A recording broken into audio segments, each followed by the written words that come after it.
ma prière, c'est que le Seigneur nous aide à voir quel est l'objectif qu'il poursuit pour nous aujourd'hui à travers ce texte qui nous rappelle déjà plusieurs enseignements qu'on a fait déjà par le passé en faisant la série sur l'Église, en parlant de la vie en communauté, en parlant d'Abraham et en parlant même de la cordée le dimanche passé. J'ai eu une grosse frayeur quand je voyais Francis développer sa thématique. Il a pris la moitié du texte que j'avais préparé, mais je suis quand même rassuré de savoir que l'Esprit avait toujours quelque chose à partager au travers de ce texte. Donc, il peut y avoir des répétitions, même une diapo de Francis qui s'est glissée quelque part. Mais avant de commencer, on va prier. J'aimerais que chacun prie et fasse une demande au Seigneur. Qu'est-ce que tu veux que le Seigneur te dise ce matin à travers le message? Fais ta demande au Seigneur. Seigneur, veuille atteindre ton objectif dans le cœur de chacun, afin qu'au terme de cette célébration, nous soyons tous heureux, contents et joyeux d'avoir participé ensemble à cette célébration du jour. Atteins ton objectif, Seigneur. Amen. Amen. Nous allons lire le texte. Et là, je vais inviter mon frère Daniel. Je vous exhorte donc, frères, par les compassions de Dieu, à offrir vos corps comme un sacrifice vivant, saint, agréable à Dieu, ce qui sera de votre part un culte raisonnable. Ne vous conformez pas au siècle présent, mais soyez transformés par le renouvellement de l'intelligence, afin que vous discerniez quelle est la volonté de Dieu, ce qui est bon, agréable et parfait. Par la grâce qui m'a été donnée, je dis à chacun de vous de n'avoir pas de lui-même une trop haute opinion, mais de revêtir des sentiments modestes, selon la mesure de foi que Dieu a départie à chacun. Car, comme nous avons plusieurs membres dans un seul corps, et que tous les membres n'ont pas la même fonction, ainsi, nous qui sommes plusieurs, nous formons un seul corps en Christ, et nous sommes tous membres les uns des autres. Puisque nous avons des dons différents, selon la grâce qui nous a été accordée, que celui qui a le don de prophétie l'exerce selon l'analogie de la foi. Que celui qui est appelé au ministère s'attache à son ministère, que celui qui enseigne s'attache à son enseignement, et celui qui exhorte à l'exhortation. Que celui qui donne le fasse avec libéralité, que celui qui préside le fasse avec zèle, que celui qui pratique la miséricorde le fasse avec joie. Que la charité soit sans hypocrisie. Ayez le mal en horreur. Attachez-vous fortement au bien. Par amour fraternel, soyez pleins d'affection les uns pour les autres. Par honneur, usez de prévenance réciproque. Ayez du zèle et non de la paresse. Soyez fervents d'esprit. Servez le Seigneur. Réjouissez-vous en espérance. Soyez patients dans l'affliction. Persévérez dans la prière. Pourvoyez aux besoins des saints. Exercez l'hospitalité. Amen. Amen. Merci Daniel. C'est un texte que nous connaissons tous. Le message aussi est vraiment clair. Nous l'avons déjà lu plusieurs fois. Mais je me suis posé la question dans la semaine, pourquoi est-ce que le Seigneur nous permet de parler de ces thématiques ces derniers jours? Parce que ça revient à chaque fois. L'unité de l'Église, la vie en communauté, la transformation de l'être de l'intérieur. Pourquoi le Seigneur insiste-t-il sur cette thématique depuis quelques semaines déjà. Il a un objectif à atteindre dans ma vie et dans notre vie à tous. C'est pour ça que je voudrais qu'il atteigne son objectif à travers cette lecture. Et nous allons parler de la vie transformée.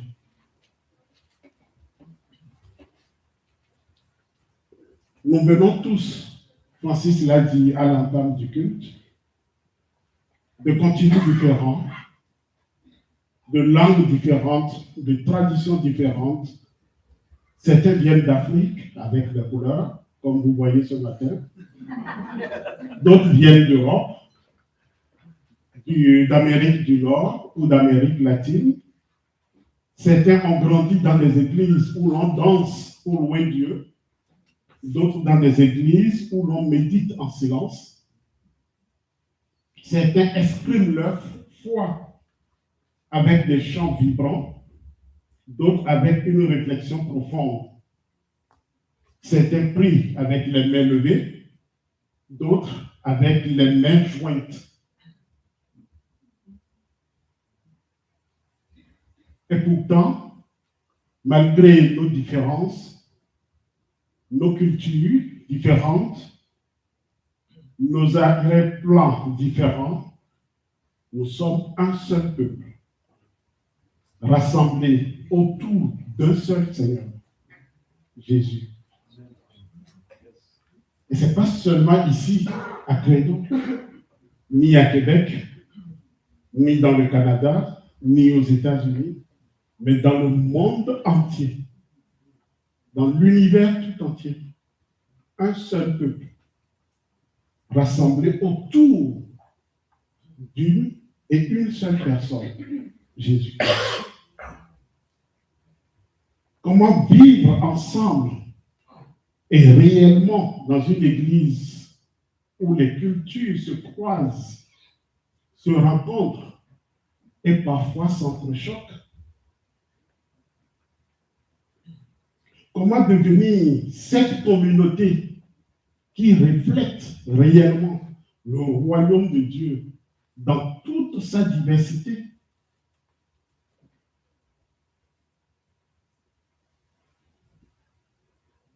Romains 12 nous donne une réponse intéressante qu'on va voir.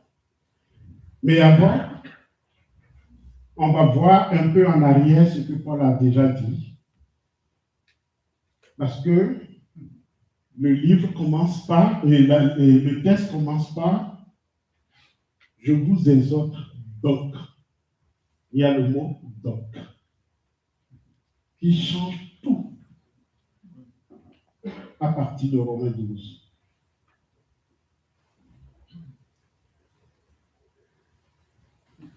Paul a passé les 11 premiers chapitres à poser les fondations. Il a construit une base théologique solide pour montrer les différents paramètres, éléments constitutifs du salut, de l'alliance, de la famille, du salut, de tout. Et c'est seulement après cela qu'il a dit, à cause de tout cela, voici comment vous devez vivre. Voici donc le résumé en quelques lignes. Je ne vais pas reprocher les 11 premiers chapitres. Merci. Dans les 3 premiers chapitres, il a montré que l'humanité tout entière est perdue. Les non-chrétiens, donc les païens, ils sont des pécheurs. Les juifs sont des pécheurs. Les religieux sont des pécheurs. Les moralisateurs sont aussi des pécheurs. Tout le monde a péché. Et tous sont privés de la gloire de Dieu. Donc, nous étions tous perdus. Que ce soit le peuple de Dieu, les Juifs, tout le monde, tous étaient perdus.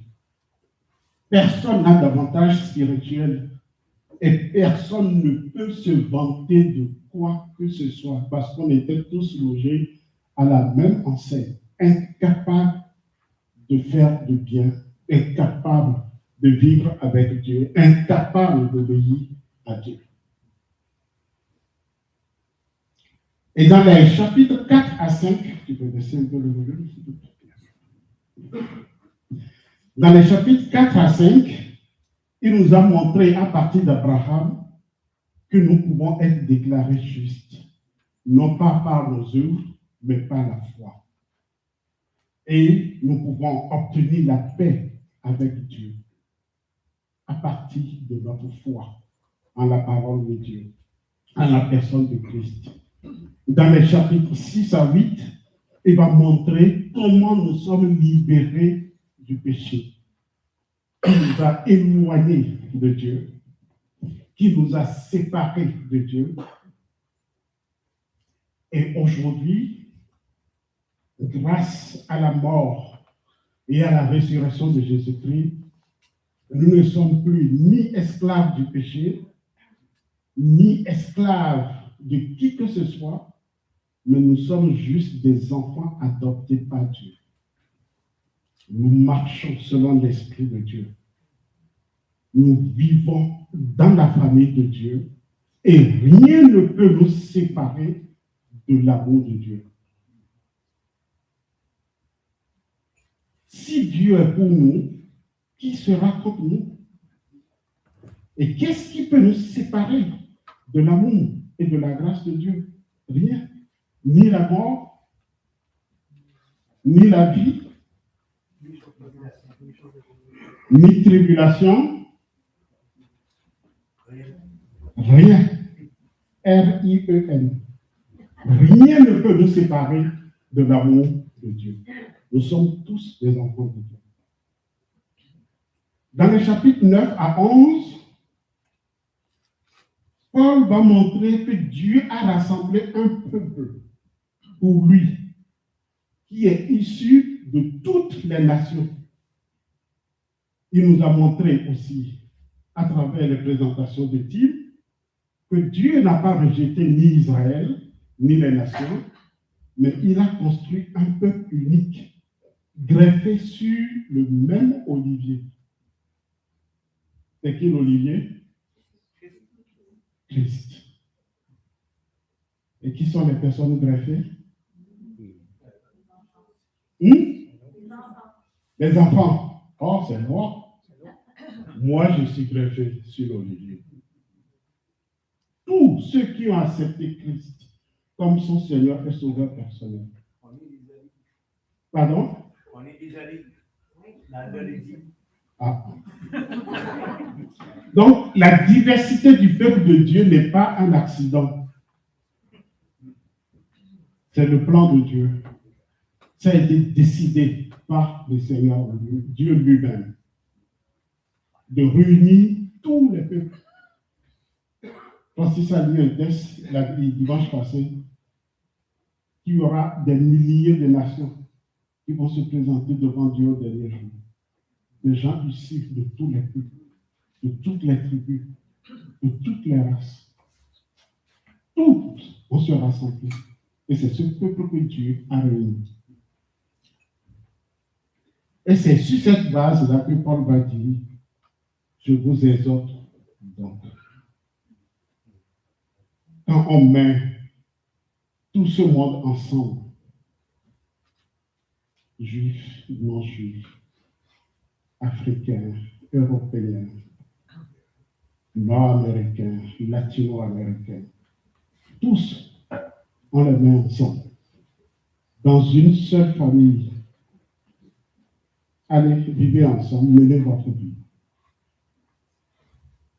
C'est possible? Et ce qui est heureux, Credo est un bel exemple de ce qu'on peut appeler le melting pot, issu de toutes les nations. On a combien de continents ici aujourd'hui? Est-ce qu'on a au moins 5 continents? L'Eurasie, on a l'Asie, Quand c'est l'Eurasie, ça fait déjà 2 continents, Europe et Asie. Oui. Donc, pour le continent océanique, on n'a personne. Mais on a au moins 4 continents présents aujourd'hui. Comment on peut vivre ensemble? J'ai déjà parlé de ça, mais je ne prêcherai pas mon message d'il y a 4 semaines. Alors, voici le plan. Paul va dire, je vous exhorte donc à faire quoi? À offrir votre vie à Dieu. À partir du moment où Dieu a tout réalisé, tout mis en place pour vivre, en attendant que je vienne vous chercher, voici ce que vous devez faire. Et à partir de Romains 12 jusqu'à 16, ce sont ces différentes choses qu'il faut faire, qu'il va citer. Moi, je vais juste faire quelques-uns aujourd'hui. Et le reste suivra. Ici, la fin de l'idée. Donc, on parlera de l'humilité comme la fondation de la communauté, les dons variés pour un seul corps, l'accordé, et puis l'amour authentique. Commençons. Je vous exhorte donc, frères, par les compassions de Dieu, à offrir vos corps comme un sacrifice vivant, saint, agréable à Dieu, ce qui sera de votre part un culte raisonnable. Ne vous conformez pas au siècle présent, mais soyez transformés par le renouvellement de l'intelligence, afin que vous discerniez quelle est la volonté de Dieu, ce qui est bon, agréable et parfait.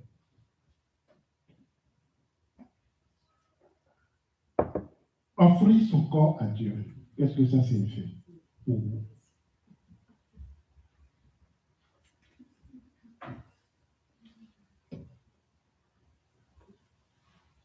Qu'est-ce que cela signifie? Offrir son corps à Dieu. Oui, Gabriel Jean.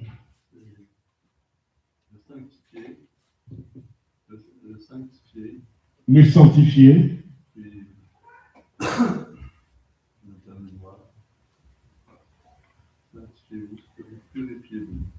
Purifiez-vous, ok. J'aimerais bien savoir comment on va le faire. C'est une bonne réponse, hein? Mais je suis juste curieux. Comment je peux me purifier? C'est avec de l'eau de Javel?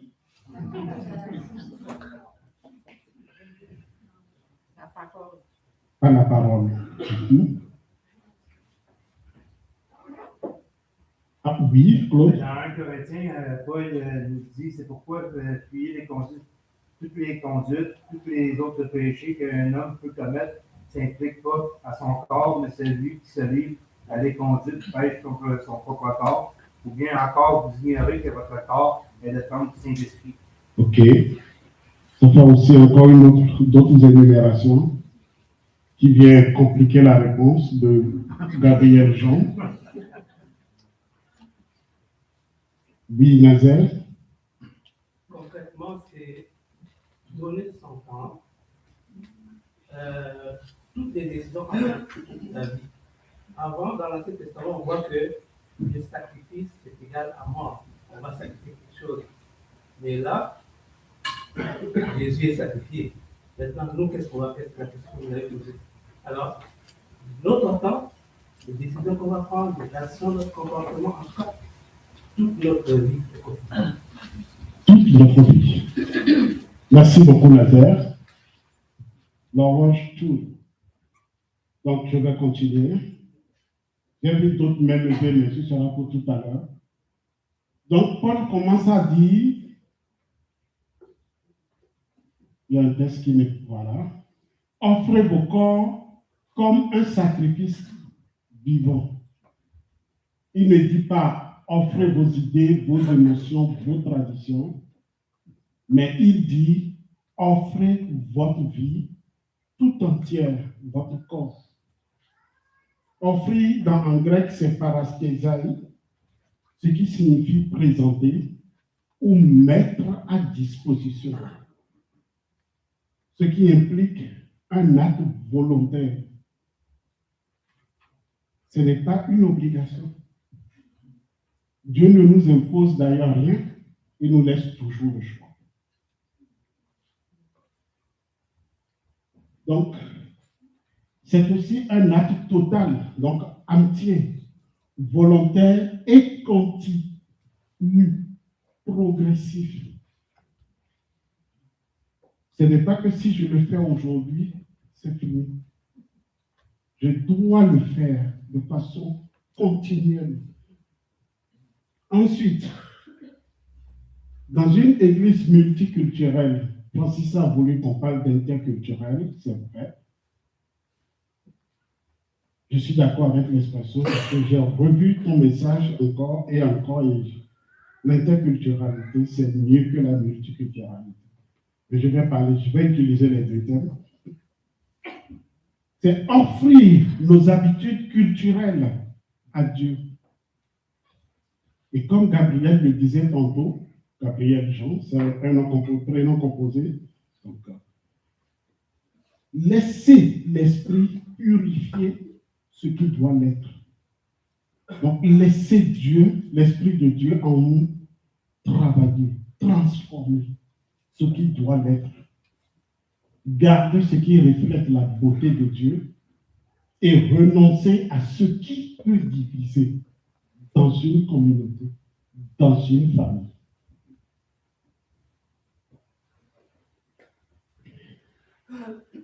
Le sacrifice vivant implique un paradoxe théologique. Dans l'Ancien Testament, comme Nazaire le disait tantôt, c'était des sacrifices morts qu'on offrait à Dieu. Mais là, avec la nouvelle alliance, qu'est-ce qu'il faut offrir à Dieu? Une vie entière. Mais une personne vivante, pas un animal décédé. Ensuite, le culte raisonnable. Dans cette expression, on a le mot logique qui veut dire rationnel, spirituel ou conforme à la pensée. Donc, il ne s'agit pas seulement d'un rituel, mais d'un acte existentiel. Donc, quelque chose qui doit exister, qui doit être fait.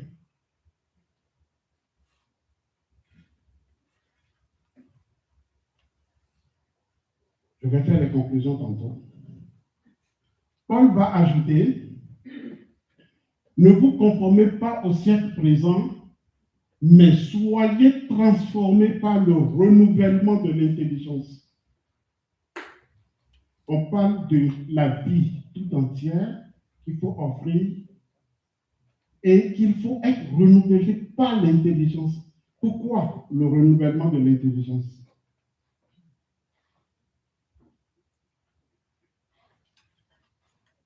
Oui, Francisco? Ça fait rire, mais c'est comme arrêter de faire des bêtises, commencer à faire des choses intelligentes, renouveler notre pensée. C'est ça. Chercher la sagesse. Oui, quelqu'un d'autre? Merci, Francisco. Pourquoi l'intelligence? Oui, Joël? Parce que l'intelligence humaine rentre souvent en contradiction avec ce que l'Esprit Saint enseigne. Oui, l'intelligence humaine entre en contradiction avec ce que l'Esprit Saint enseigne. Ok, merci, c'est un très bon point. Oui, Jean? Il est écrit que mon peuple périt faute de connaissance, donc si on a la connaissance, on risque de moins périr. Si on a la connaissance, on va moins périr. Oui, Daniel? Je vais pousser un petit peu plus loin l'idée de l'intelligence qu'on a avant de l'intelligence des gens du monde, donc qui ne connaissent pas encore Christ, qui ont l'intelligence obscurcie. Donc, nous n'étions pas en mesure, avant de connaître Christ, de pouvoir distinguer correctement soit la volonté de Dieu, la façon de bien agir. Oui. Moi, je vais partir sur ce que Daniel disait. Mais encore plus, une fois qu'on est chrétien, on est encore sous notre pensée, notre rationalité. Puis de se faire transformer par Dieu dans nos pensées, c'est de dire, OK, c'est bien prendre ce que moi je vois, mais à travers mes yeux à moi, puis donne-moi ce que toi tu vois. Exact. Merci beaucoup. Vous voyez ces réponses? On a décortiqué ce test-là le mercredi passé dans notre atelier de disciples, comment offrir son corps à Dieu. C'est juste le tiers que je suis en train de partager ici. On a été plus loin que ça, parce qu'on avait le temps. Oui, Nancy?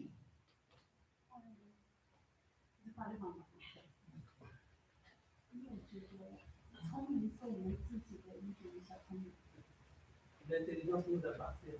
Mm-hmm.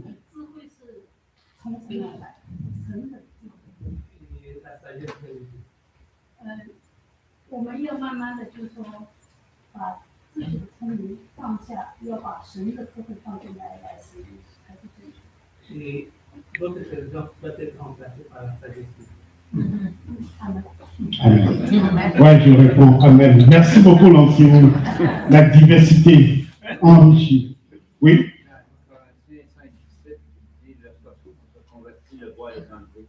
Qu'on voyait avant être accent d'intelligence, l'intelligence vient de la part de Dieu. Merci. Vous savez tout. Donc, ne vous conformez pas. Quand on prend la définition, toutes les réponses sont bonnes. Donc, je n'ai pas besoin de répéter. OK? Alors, la signification étymologique, c'est, je fais la répétition pourtant. Si tu schématisais, c'est en grec, ce qui veut dire se mouler dans un schéma extérieur ou s'enfermer dans un système de vie, dominé par la pression culturelle. Et cette pression culturelle nous définit, nous déforme, nous guide. C'est ce qu'on fait, c'est ce que je dois faire, c'est ce qu'il faut faire, c'est ce que les aïeux nous ont montré, nous ont défini, laissé comme héritage.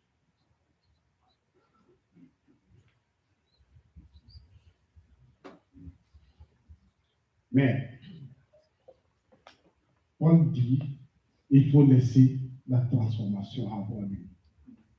Et cette transformation, elle est profonde. Elle ne dépend pas de nous, mais elle dépend de qui? De Dieu. Tout simplement. Et c'est une transformation qualitative qui change notre perception de la vie, notre perception du monde, qui change notre façon de voir nous-mêmes, les autres et ceux avec qui nous vivons. Alors la vie chrétienne authentique est une offrande totale qui est rendue possible par une transformation intérieure, continue, opérée par Dieu. Notez qu'on n'a rien à faire pour voir cette transformation être opérée.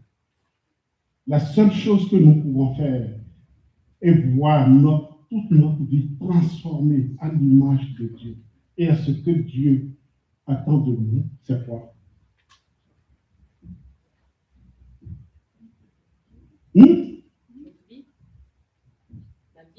Ma vie. Je fais quoi de ma vie? Je sais que tu avais la réponse.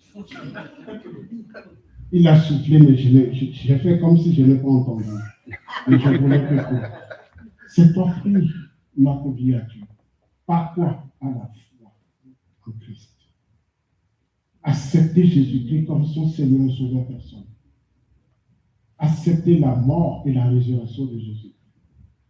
Accepter qu'il est venu pour me libérer de mes péchés et m'offrir une vie sécurisée, pacifiée, épanouie, pour restaurer ma relation avec lui, pour rétablir toutes mes relations, tous mes liens avec lui, avec ma famille, avec le monde autour de moi.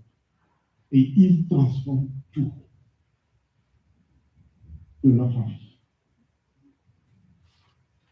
Et nous devenons ses enfants, son image.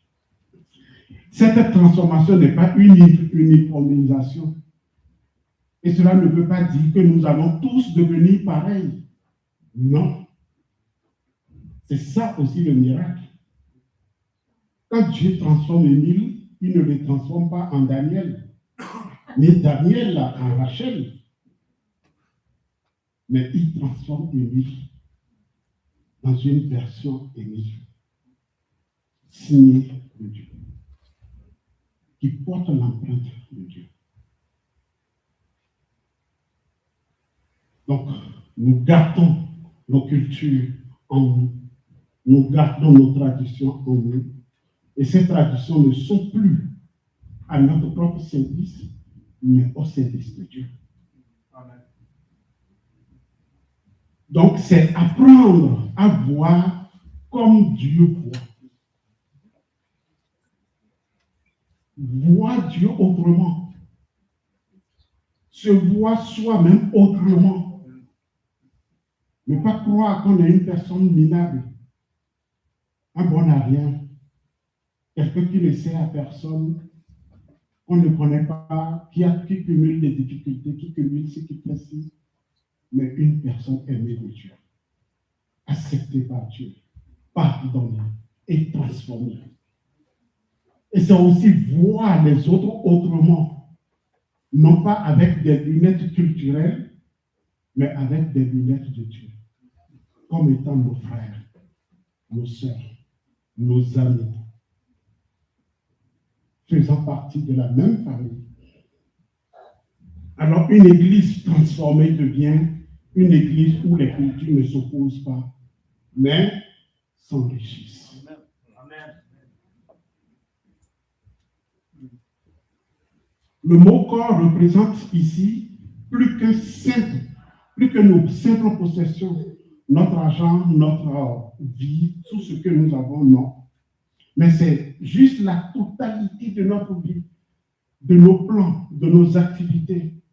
Et l'offrande de nous-mêmes est un acte spirituel d'adoration, comme nous l'avons chanté tout à l'heure, que nous pouvons remettre entre les mains du Seigneur.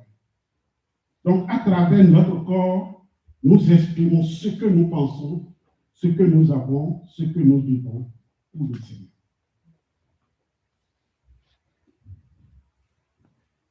Je vais passer rapidement. En offrant notre corps à Dieu, nous lui offrons notre intelligence. Rien n'est laissé derrière afin que rien ne se conforme au modèle de ce monde. Parce que Dieu, lui, nous travaille et nous transforme à son image pour que nous puissions vivre heureux en famille, en communauté, dans la société. Et c'est à partir du moment où cette base de transformation est réalisée que nous pouvons être capables de faire tout ce qu'il va citer.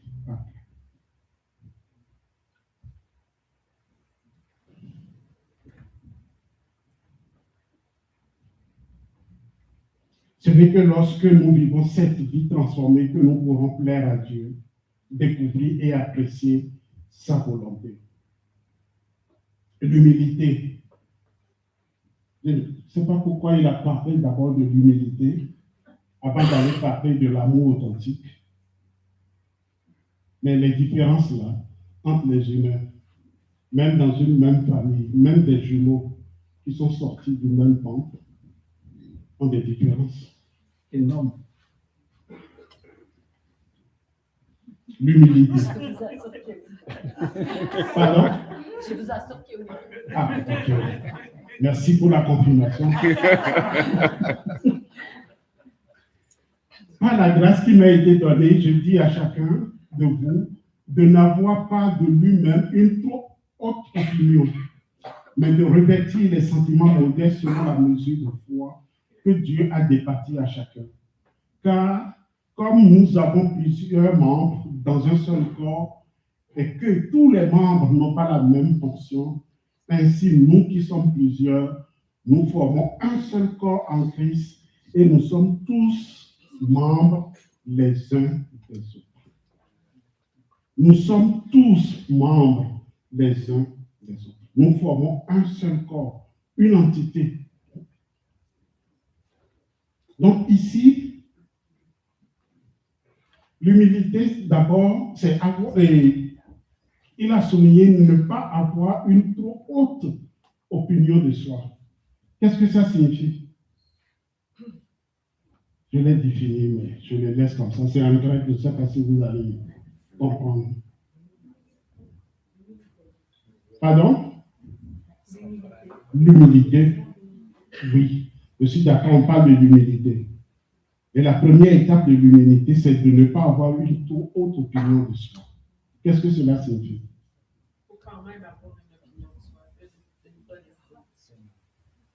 Merci. Il faut avoir une bonne estime de soi. Une estime juste. Vous précisez les mots, hein? Juste. Je suis d'accord. Mais qu'est-ce que ça signifie ne pas avoir une trop haute opinion de soi? Oui, Edgar. Pardon? Se vanter lui-même, se vanter soi-même. Oui. Laisser l'orgueil de côté, laisser Dieu de côté. Oui, Joël? Paul, à un moment donné, il dit misérable que je suis, qui me délivrera de ce corps de mort. Oui, je pense que c'est important d'avoir une bonne estime de soi, mais de quand même prendre connaissance de son statut de pécheur. Ok. D'accord. Merci. Donc, c'est penser avec sobriété, lucidité. Sobriété, lucidité, vous comprenez encore une fois? Non. Vous comprenez ça? Penser avec sobriété, lucidité de soi-même. Vous l'avez déjà dit au début, avoir une bonne estime de soi. Une estime juste de soi-même. Opposer ce qui est opposé à l'orgueil et à l'autodévalorisation. Vous comprenez ça? Ensuite, la mesure de foi. C'est une expression selon la mesure de foi qui a été départie à chacun. C'est impressionnant. Quand j'ai lu cette définition, c'est non hiérarchique et c'est une distribution souveraine. J'ai aimé vraiment cette expression, distribution souveraine, selon la mesure de foi qui a été départie à chacun. Donc c'est Dieu qui a donné à chacun la mesure de foi dont il dispose. Et la mesure de foi n'est pas un baromètre de comparaison. Pour qu'on puisse se livrer compétition, bataille. Mais Dieu l'a donné. Daniel, je te donne 20%. Mais il est trop généreux, il t'a donné 20%. Il donne à tel 20%, 25% à la mesure de la foi a été distribuée de façon souveraine.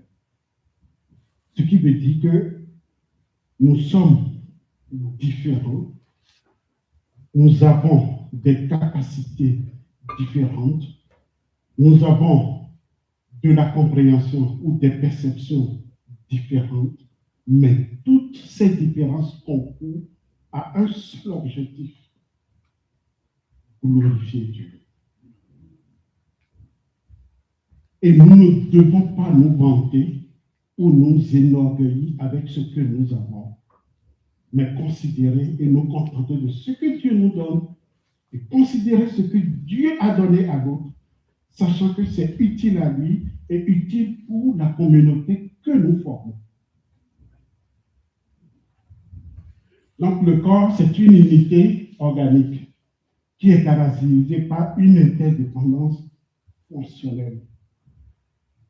Donc nous avons besoin, les membres ont besoin les uns des autres.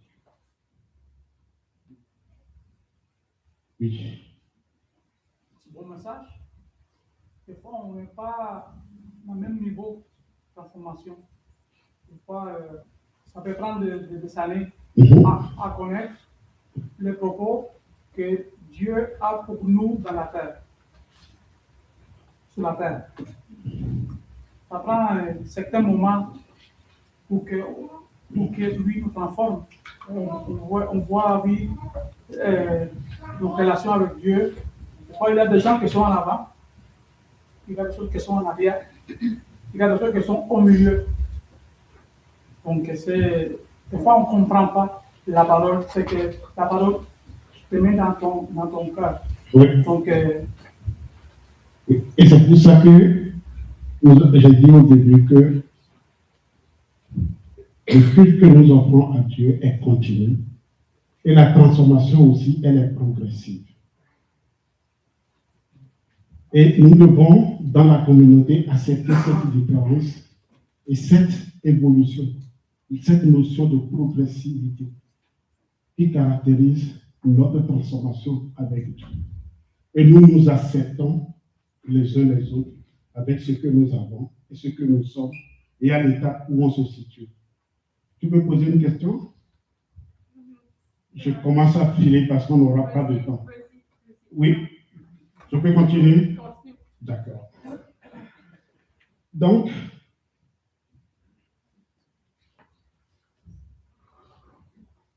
j'ai perdu le fil. Ne pas avoir une haute opinion de soi-même nous amène à considérer que personne n'est supérieur à personne. Aucune culture n'est supérieure à une culture. Aucune tradition n'est la norme absolue. Et aucune manière de prier n'est plus spirituelle que l'autre. Aucune manière de comprendre, d'accepter les choses n'est la norme. Mais nous sommes tous enfants de Dieu, au pied de la croix. Nous apprenons, nous étudions pour grandir avec Dieu. Nous formons un seul corps avec des membres différents. Et l'unité n'est pas l'effacement des différences, mais leur harmonisation, leur mise ensemble. Et quand il s'est parlé de synergie. L'humilité est donc la clé qui permet à la diversité de devenir une richesse plutôt qu'un conflit.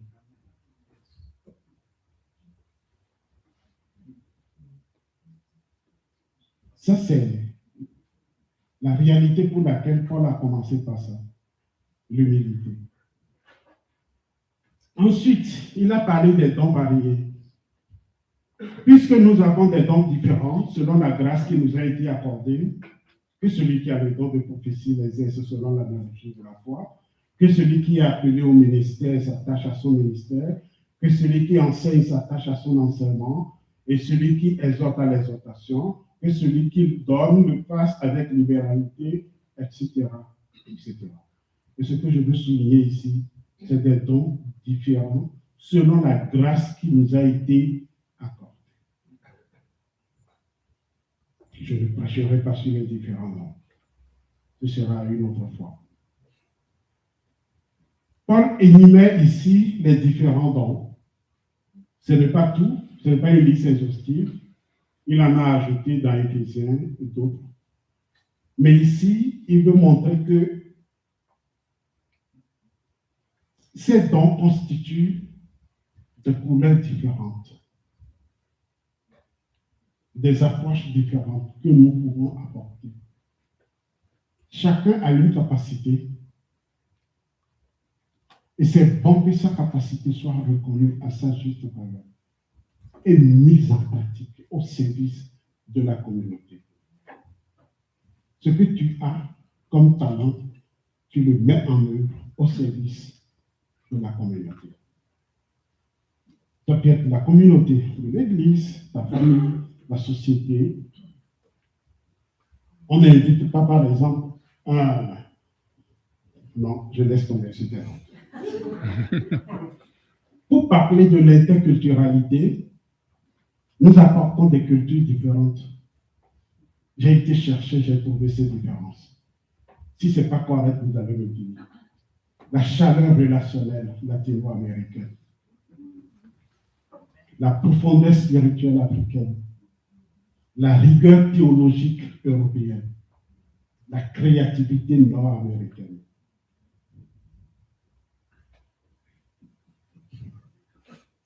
C'est des valeurs que nous avons. Et si nous mettons tout ça ensemble, nous formons quoi? Un corps. Et Francis va nous montrer une scène magnifique. Je n'ai pas vu, juste les éléments, rien qu'à l'entendre parler. Et avec sa prédication du dimanche dernier, je parie que le 15 mai sera époustouflant. Aussi la discipline asiatique. La discipline asiatique. Merci.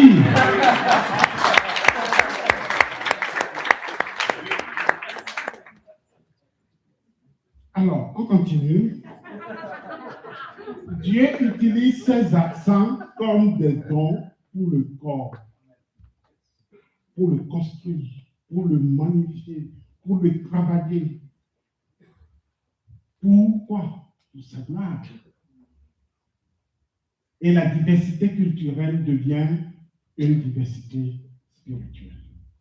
Parce que ce sera notre marque, notre façon de vivre, notre relation, notre paix avec le Seigneur. L'Église fonctionne comme un organisme où la diversité des dons issus de la grâce exige une humilité lucide, un engagement actif.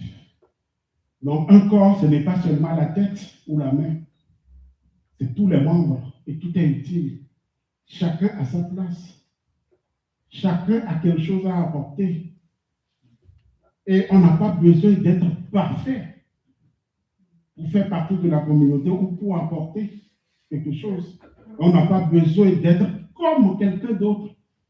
Donc la comparaison est exclue. C'est d'ailleurs un péché de se comparer à un autre. Mais chacun doit être soi et apporter du sien. Concrètement, cela signifie aujourd'hui quoi? Qu'est-ce que tu sais faire?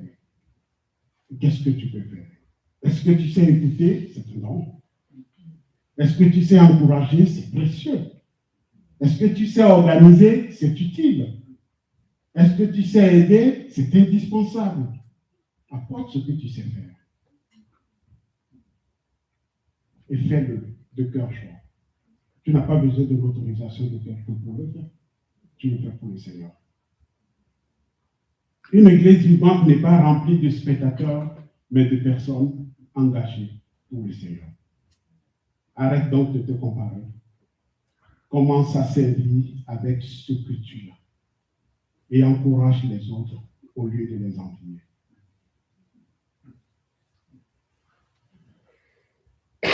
Ça vous rappelle quelque chose?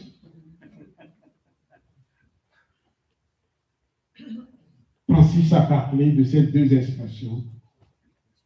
Le multiculturalisme qui est consacré, qui se définit comme étant une coexistence où chaque culture reste dans son espace. On se tolère, on se côtoie, on applaudit les différences, mais la structure ne change pas.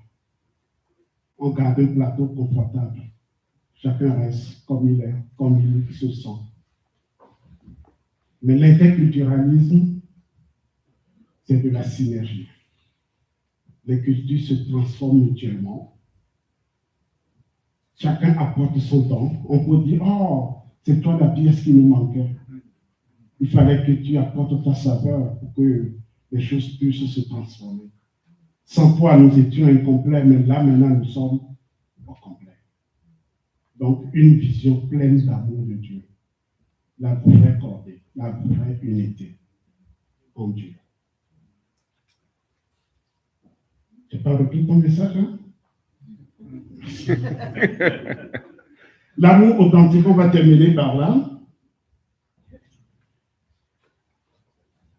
On a cité beaucoup de choses que je ne vais pas malheureusement développer. On va les voir plus en détail dans les textes qui vont suivre. Que la charité soit sans hypocrisie. Ayez le mal en horreur. Attachez-vous fortement au bien par amour fraternel. Soyez pleins d'affection les uns pour les autres. Par honneur, usez de prévenance réciproque. Ayez du zèle et non de la paresse. Soyez fervents d'esprit. Servez le Seigneur. Réjouissez-vous en espérance. Soyez patients dans l'affliction. Persévérez dans la prière. pourvoyant aux besoins des saints, exercer l'hospitalité.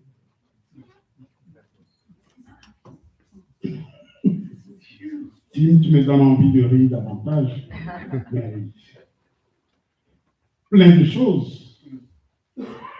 En temps normal, on doit prendre chaque chose et développer. Mais je ne pourrais pas faire cet exercice. Paul termine avec une série d'impératifs courts, presque comme un feu d'artifice spirituel. Je les ai cités déjà.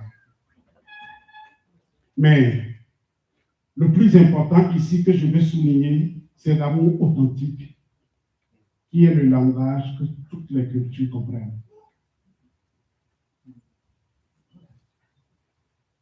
L'amour authentique. Une église qui aime vraiment devient un refuge pour les blessés, un foyer pour les étrangers, un signe du royaume. L'amour authentique permet de réaliser le miracle, de vivre ensemble. Si déjà la vie est transformée et que l'humilité est là, par amour, on peut transformer toutes nos différences en une richesse qui nous permet de nous bâtir, de vivre, qui nous permet de marcher ensemble dans l'unité et la demeure céleste. Ça nous permettra de nous accepter les uns les autres. Ça nous permettra de vivre les uns avec les autres. Ça nous permettra de détester le mal. Et ça nous permettra de persévérer dans la prière. Ça nous permettra de faire quoi d'autre? D'exprimer notre cœur, notre culte à Dieu de façon raisonnable.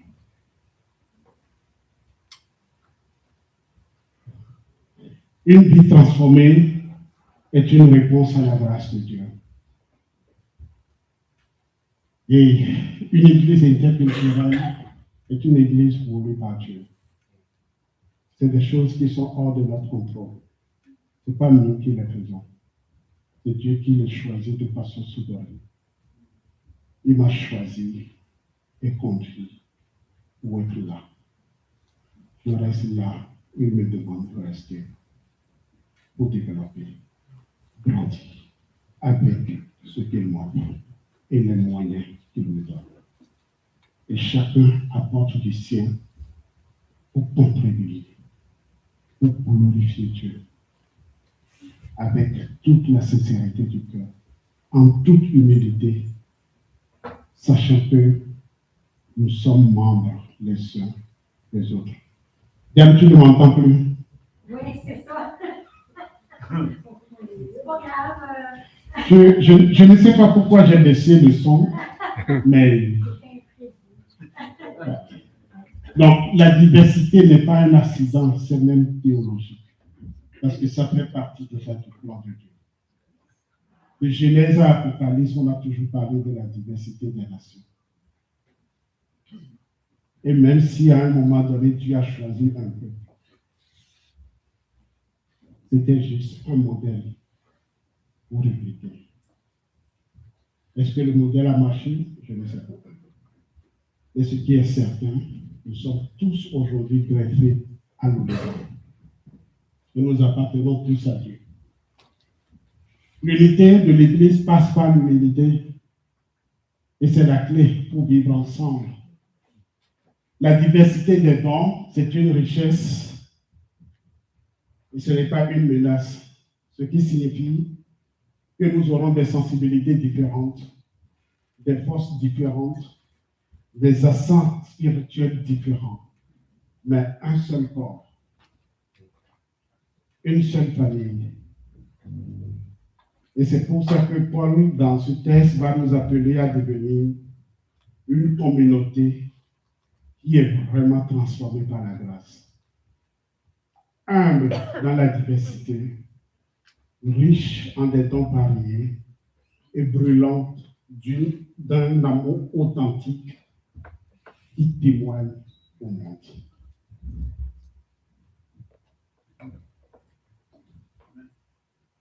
C'est fini.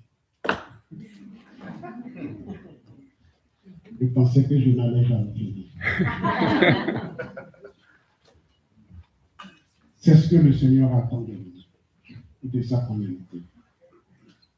Je me demande pourquoi ça revient chaque fois, la communauté, l'unité. Ces derniers temps, je ne sais pas. Ce qui est certain, c'est un message que le Seigneur passe à chacun, et surtout à la famille Prédo. Et nous devons aller de l'avant et grandir avec.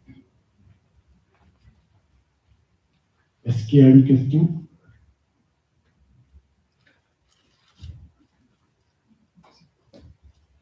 Question? Suggestion. Je me mêle. C'est un bon message. Donc, l'année prochaine, on a plus de camps Credo depuis cette année, je pense. On serait bien, ça fait quelques temps qu'il pensait comme Moïse a fait avec le serveur. Il est parti longtemps. Donc, on devrait, au lieu d'avoir 2 journées de camp Credo, on devrait avoir 100 jours. Ensemble. Ok. 5 jours pour le camp Credo. C'est une suggestion pour l'équipe EDS. Vous allez réfléchir et nous faire des propositions. Merci, Félix.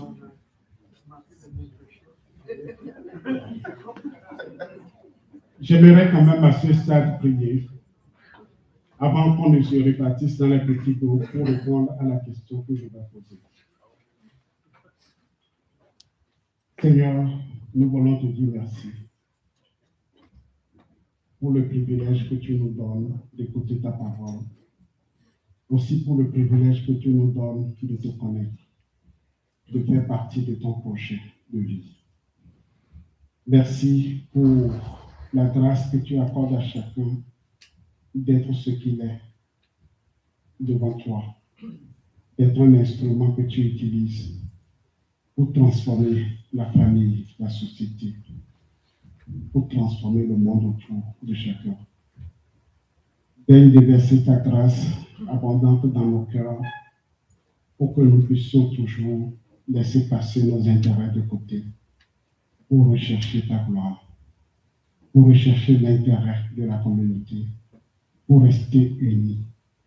Et surtout, Seigneur, daigne nous donner la grâce de ne pas toujours résister à l'action transformatrice de cet esprit dans notre vie, mais qu'il ait la latitude de nous transformer de façon à ce que notre vie soit un peu raisonnable, que nous t'offrons chaque jour, chaque seconde que tu nous offres sur cette terre. Et daigne aussi nous transformer par le renouvellement de notre intelligence, afin que nous puissions savoir ce que tu attends de nous chaque jour, à chaque instant. Daigne nous accorder par la même grâce, Seigneur, la force et l'énergie nécessaires pour persévérer dans la foi jusqu'à la fin des temps. Amen. Voici la question en petit groupe. Elle paraît personnelle, mais elle ne l'est pas. Dans quel domaine concret, je peux dire de la vie, au lieu de personnaliser, dans quel domaine concret de la vie, ou de ta vie, as-tu le plus de difficultés à offrir ta vie à Dieu aujourd'hui? Les pensées, les relations, les habitudes, les décisions, et pourquoi?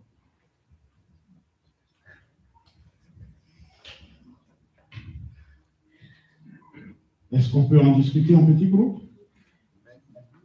Les réponses peuvent constituer des sujets de prière. Donc, il reste 14 minutes. On peut prendre quelques minutes pour discuter et ensemble prier les uns avec les autres. Merci beaucoup et que le Seigneur nous bénisse.